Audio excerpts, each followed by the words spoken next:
Hello and welcome to the channel. In today's video, we are going to learn about the Athena. Athena is an interactive query browser for S3 bucket. So objective for this video is to create a database and table for the Athena, which will be pointing to the S3 bucket, and followed up by another objective, which is to create certain queries that we'll be creating in the Athena query browser and execute them.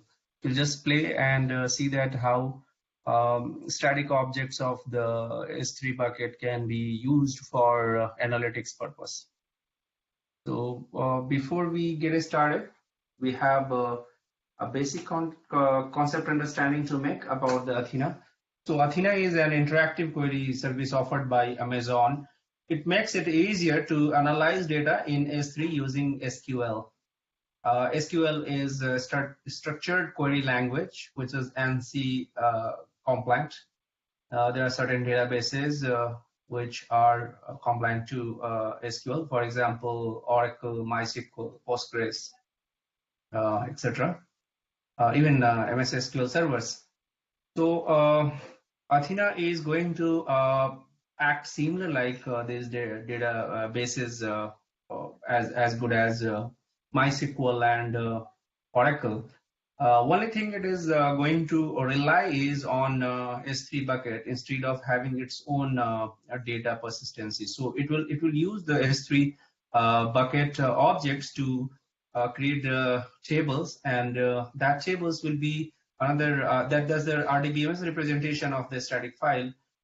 These files can be either of CSV type or JSON type or various other types supported like ORC, Avro, Parquet, Apache log files, text files with custom delimiters.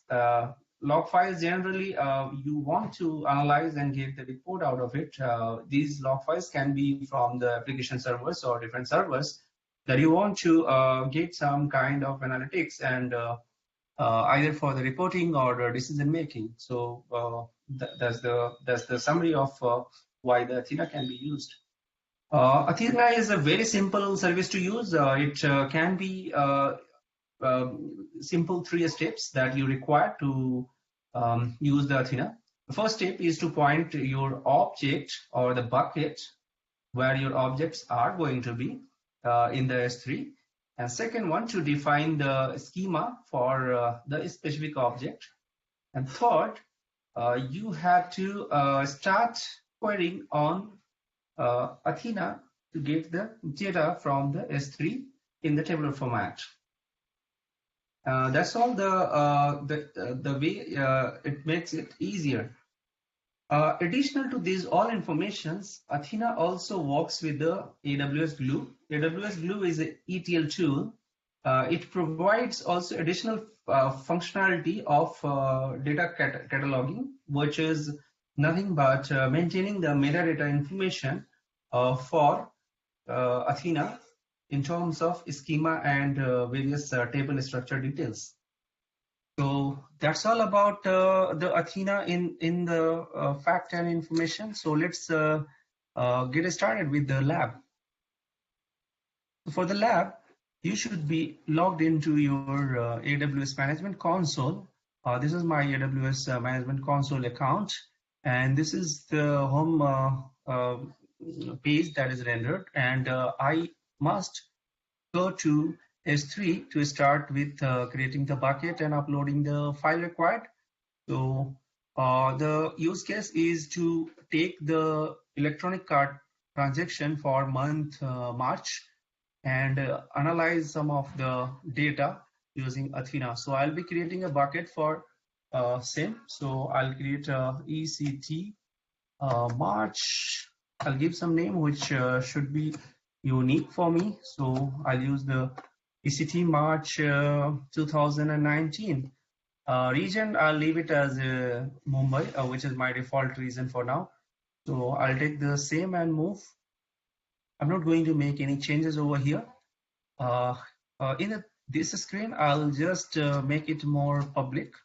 which is less restriction and more open, wider accessibility that I'm going to give to my bucket.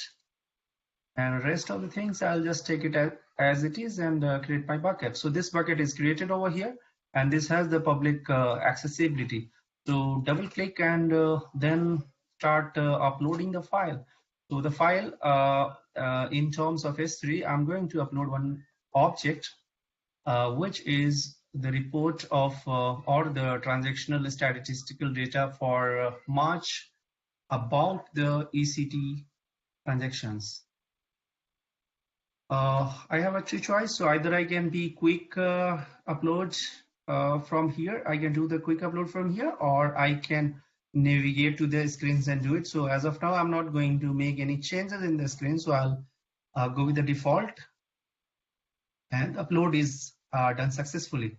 So one more change, the last one to be done in the S3 is to make this particular object public. And how I can do it is this by object. I can just click on the make public, and the success is the operation is successful. So that means this is public now, so that Athena being anywhere can access my bucket and object without any problem. So what I am going to do next is I'm going to copy this object name and then move to Athena. So I'll open one more console management and locate Athena from here. So I can type. Alternatively, you can locate from services listed here from the categories. And the Athena loads here. So this is my default one. And this is the query browser. And here the databases are loaded. This is the section where the tables inside the specific database which is selected should be loaded. So it also supports the views. If you are from the RDBMS background, you know what the views are. This is the read-only selected columns of the table which you create a view so that someone can use the view so that they can they do not disturb the original master tables. So let's create a table. So options that you can see is either you can create a table out of S3 bucket, which is the option preferable for us, our use case.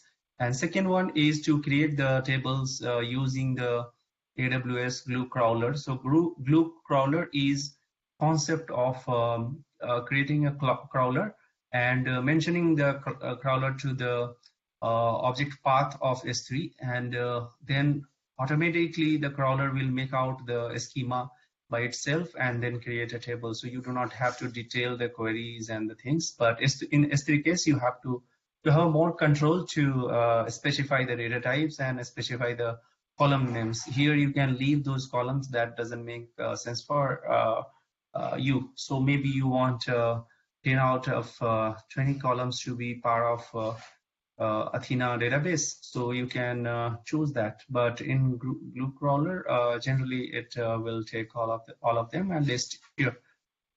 Thirdly, you have option to create a table directly using the SQL statement. So there are templates given. You have to just go and modify a few of the things. That is the bucket and the table specifications, plus the column and data types, and then your table query is ready. You can execute, and the table will be created along with the database.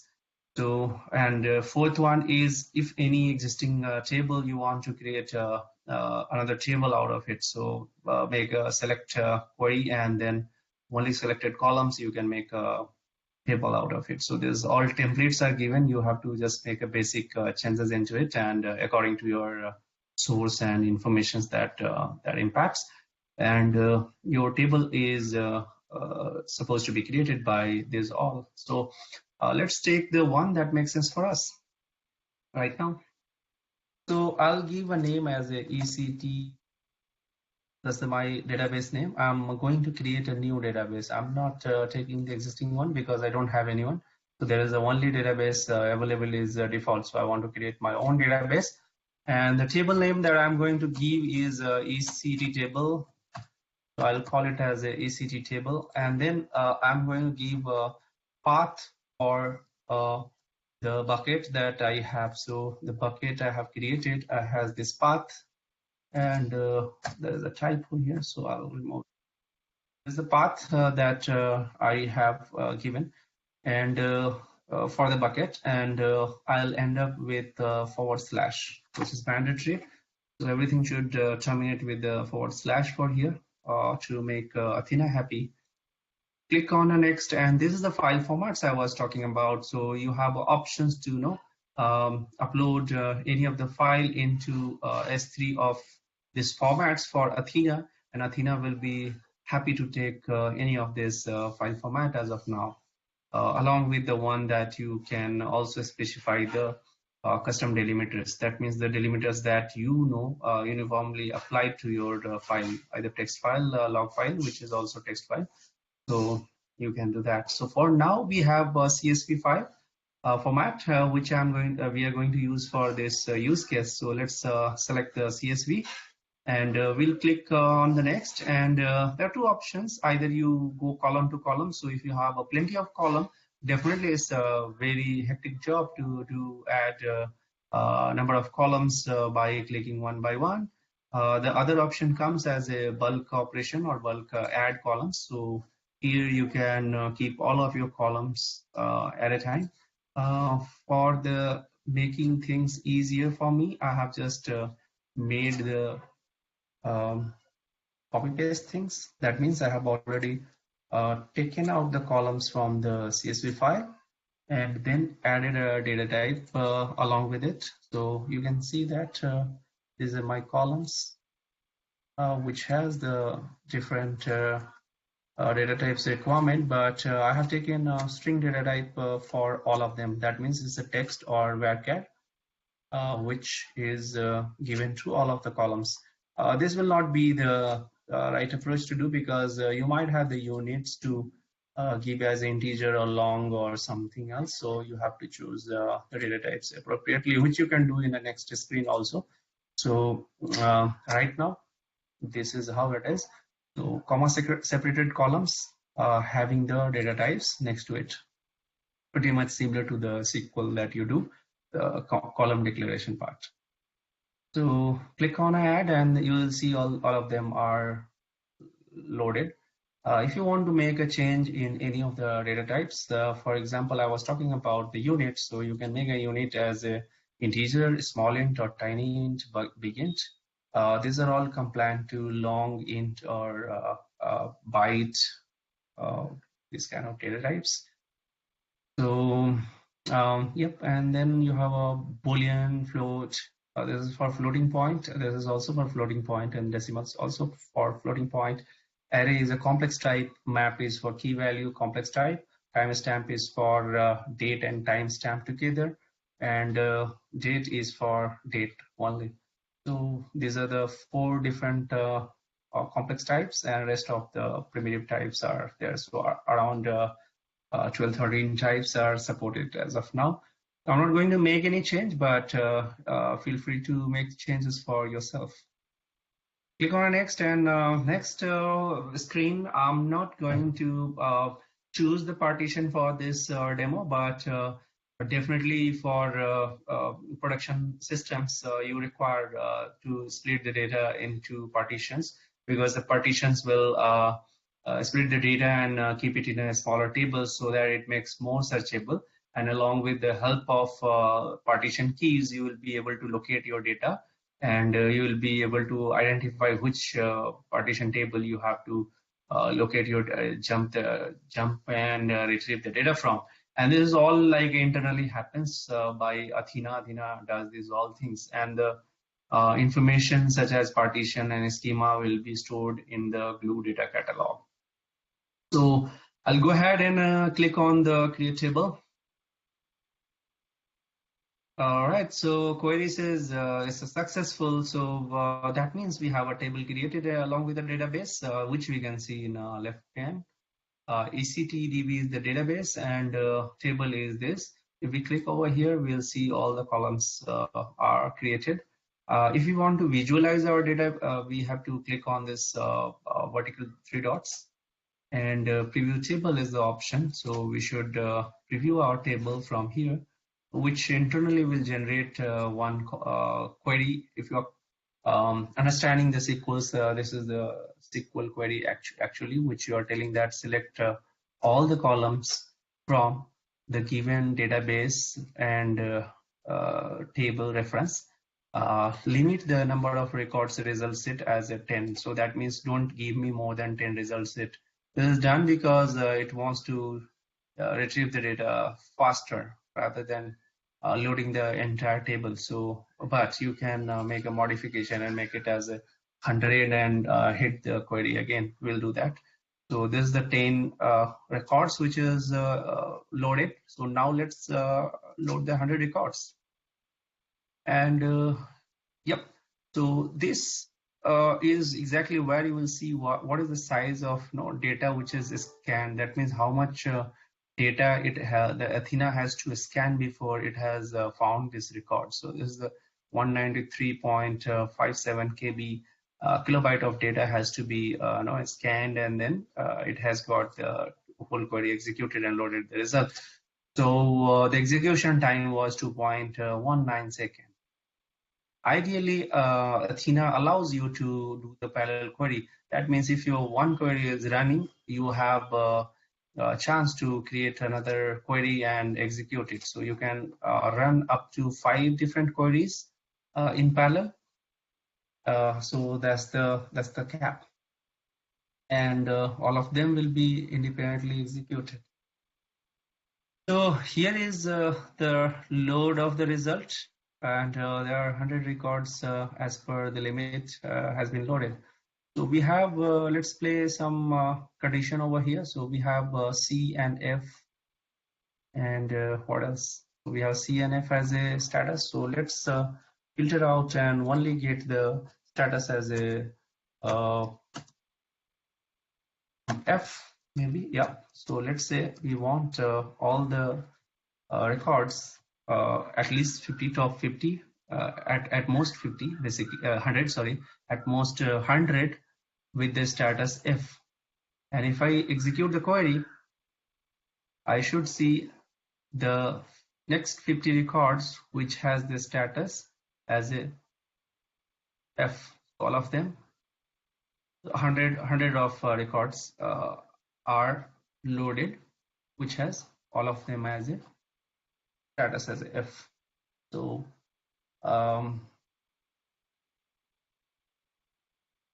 we can also club some of the different conditions which we can do it with the other columns. So let's say status has a F, status with F, and units as maybe percent. So let's see that if we have some qualifying data. So we are putting the top result, top 100 results should be fetched. So here you go. Let me bring this a little bit up.